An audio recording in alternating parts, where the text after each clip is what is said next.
BJP సభ్యత్వం ఉంటేనే భారత పౌరసత్వం అంటారా? విదేశాంగ శాఖ ప్రకటనపై ఎంపీ ఇక్కడ కామెంట్ చేయడం జరిగింది. అంటే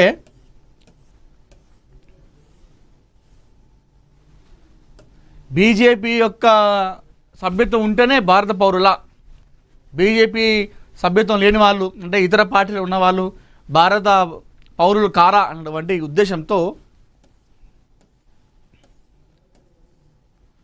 పాస్పోర్ట్ కేవలం ట్రావెల్ డాక్యుమెంట్ మాత్రమే, పౌరసత్వానికి గుర్తింపు కాదన్న కేంద్ర విదేశీ వ్యవహారాల శాఖ ప్రకటనపై ఎంపీ అసదుద్దీన్ ఓవైసీ ఆగ్రహం వ్యక్తం చేశారు.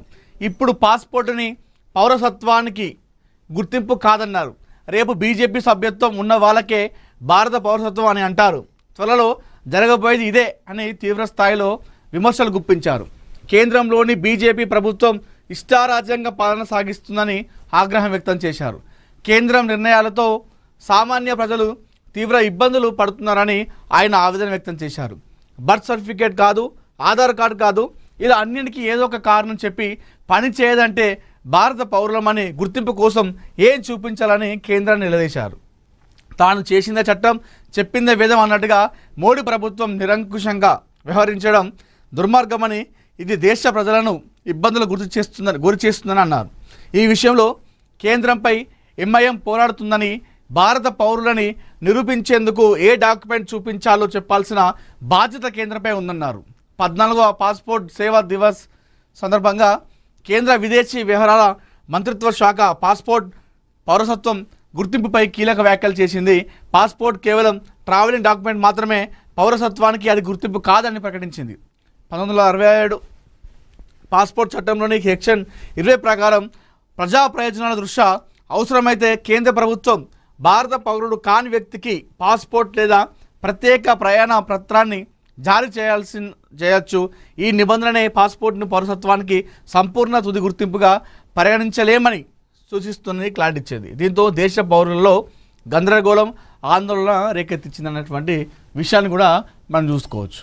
అంటే కేంద్ర ప్రభుత్వం ఇట్లా జనాలని ఆగమనం చేస్తుంది. ఆధార్ కార్డు కాదు, పాస్పోర్ట్ కాదు, మరి ఏం చూపిస్తే మీరు భారత పౌరులు అని చెప్పేసి మీరు గుర్తుపడతారు, గుర్తించాలి అంటే మా దగ్గర ఏమి ఉండాలనేటువంటి అంశం పైన అసదుద్దీన్ ఓవైసీ ఎంపీ మాట్లాడుతూ అటు మోడీ పైన, కేంద్ర ప్రభుత్వం పైన తీవ్ర స్థాయిలో మండిపడడం జరిగింది. సో ఇది కథ.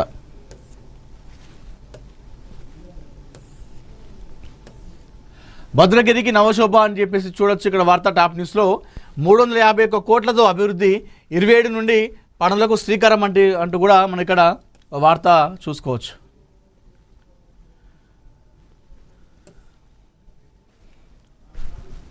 తెలంగాణలో ఎస్ఐఆర్ సర్వే ప్రక్రియ ప్రారంభం అంటూ కూడా మనం ఇక్కడ వార్త కూడా చూసుకోవచ్చు. దాంతో పాటుగా అవును నేను గుంపు మేస్త్రినే, నా గుంపులో ఉన్న వారంతా బాగా పనిచేస్తారు, రేవంత్ అన్న అని పిలిపించుకోవడమే నాకు ఇష్టం, మూసిని ప్రక్షాళన చేస్తుంటే నా కళ్ళలో కట్టెలు పెడుతున్నారు, నా కాళ్ళలో ఉద్యోగులకు బీమా ఎంయూల కార్యక్రమంలో సీఎం రేవంత్ రెడ్డి అంటూ కూడా మనం ఇక్కడ ఒక వార్త చూసుకోవచ్చు. సో ఏదైతే సోషల్ మీడియా ఓపెన్ చేస్తే చాలు రేవంత్ రెడ్డి ఎప్పుడైతే సీఎం అయ్యాడో ఆ సీఎం అయిన తర్వాత ఆయన పైన ప్రతిపక్షాలు గుంపు మేస్త్రి అని చెప్పేసి ట్రోల్స్ చేస్తూ ఉన్నారు. అంటే ఆయన పైన విమర్శలు చేస్తూ ట్రోలింగ్కి దిగడం జరిగింది పెద్ద స్థాయిలో. అంటే గుంపు మేస్త్రి అని చెప్పేసి ఏదో ఒక సందర్భంలో చెప్పిండు. అయితే దాన్ని ఒక సీఎం అంటే రాష్ట్రానికి గుంపు మేస్త్రి అని చెప్పేసి దాన్ని తీవ్ర స్థాయిలో మండిపడుతూ ట్రోలింగ్ దిగిన సందర్భంలో ఎస్ అవును నేను గుంపు మేస్త్రి అని చెప్పేసి రేవంత్ రెడ్డి గారు చెప్పడం జరిగింది. అవును నేను గుంపు మేస్త్రినే, ఇప్పుడు ఇదంతా నా గుంపు, అంటే నా ఎమ్మెల్యేలు, నా కేబినెట్ ఇదంతా నా గుంపు, లేకపోతే ప్రజలను చూపిస్తూ మీరంతా నా గుంపు, నేను దానికి మేస్త్రిని, తప్పేముందల్లా అలా తప్పేముందని చెప్పేసి ఆయన ఆ వ్యాఖ్యలను సమర్థించుకున్నాడు. దీంతో మరి ట్రోలర్స్ దీన్ని మరి ఏ విధంగా రియాక్ట్ అవుతారో చూడాలి. రాష్ట్ర ప్రభుత్వానికి మంచి పేరు వచ్చిందంటే అది ఉద్యోగుల వల్లేనని విశ్వసిస్తున్నట్లు తెలంగాణ సీఎం రేవంత్ రెడ్డి అన్నారు. ప్రభుత్వం చేపట్టిన ప్రతి పథకం అమల్లో ఉద్యోగుల శ్రమ సేవ ఉందని చెప్పారు. కాంగ్రెస్ పార్టీ మరోసారి అధికారంలోకి వస్తే అది కూడా ఉద్యోగుల కృషితోనే అని నమ్ముతానన్నారు. ఉద్యోగుల పెన్షనర్ల ప్రమాద బీమా పథకానికి 14 బ్యాంకులతో ప్రభుత్వం ఎంఓయూలు కుదుర్చుకుంది.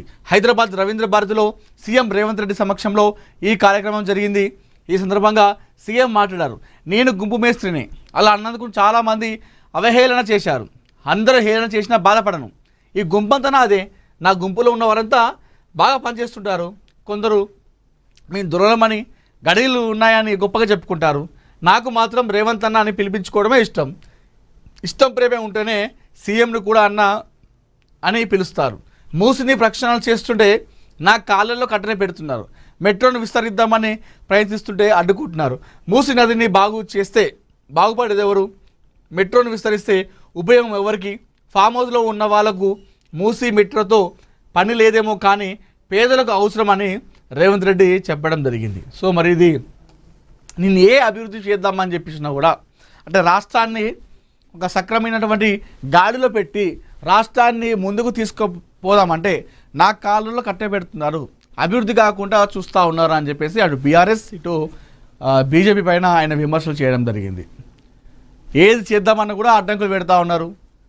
మెట్రో విస్తరణ చేద్దామంటే అడ్డుకుంటారు, ఇంకొక కార్యక్రమం చేద్దామంటే అట్లా అడ్డుకుంటారు. మరి నేనేం చేయాలి? అభివృద్ధి చేయొద్దా?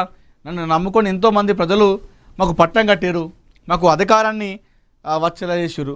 వాళ్ళ కోసం మేము చేయాలని చెప్పేసి మేము చూస్తూ ఉంటే ఇట్లా ప్రతిపక్షాలు ఈ రకంగా మమ్మల్ని అడ్డుకుంటున్నాయి, అభివృద్ధి చేయకుండా రాష్ట్రాన్ని వెనుకడుగు వేసేలా చేస్తున్నట్టు కూడా ఆయన తీవ్రస్థాయిలో మండిపడడం జరిగింది. అంటే ఏదైతే గుంపు మేస్త్రి అని చెప్పేసి సోషల్ మీడియాలో ఆయన పైన చేస్తూ ఉన్నారో ఆయన దాన్ని తీసుకున్నాడు. ఎస్, నేను గుంపు మేస్త్రి అని చెప్పేసి చెప్పేసిండు. మరి ఇప్పుడు ట్రోలర్స్ ఏ విధంగా ట్రోల్ చేస్తారా, లేకపోతే ఇక్కడికే అయిపోయింది? ఎందుకంటే ఆయన ఒప్పుకున్నాడు నేనే గుంపు మేస్త్రి అని చెప్పేసి. అంటే గుంపు మేస్త్రి అనేది వాస్తవానికి కూడా అంత పెద్ద తప్పు పదమే కాదు. గుంపు మేస్త్రి అంటే ఎవరైతే ఒక గ్రూప్ ఆఫ్ మెంబర్స్ ఉంటారో వాళ్ళకు ఒక పెద్దలాగా అన్నట్టు.